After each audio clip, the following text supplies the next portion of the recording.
தங்கக்குட்டி புத்தகம் வாசிக்கிறீங்களா? ஆமாங்க மைக்காரரே, நீங்களும் வாங்க, இந்த புத்தகம் நல்லா இருக்கும், படிச்சு பாருங்க. இந்த புத்தகம் வாசிக்கிற நேரத்துல நான் ஏதாச்சும் ரீல்ஸ் பார்ப்பேங்க. நீங்களுமா எப்படி இருக்கீங்க? அப்பெல்லாம் ஒரு விஷயத்தை பத்தி பேசணும்னா 4 புத்தகத்தை பற்றி பார்ப்போம்.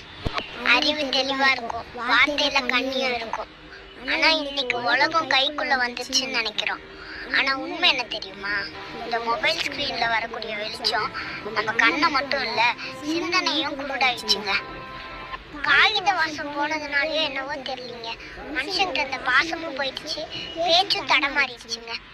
புத்தகத்துல நமக்கு கிடைச்சது அறிவு, ஆனா ஸ்கிரீன்ல நமக்கு வெறும் தகவல் மட்டும்தாங்க கிடைக்கிறது.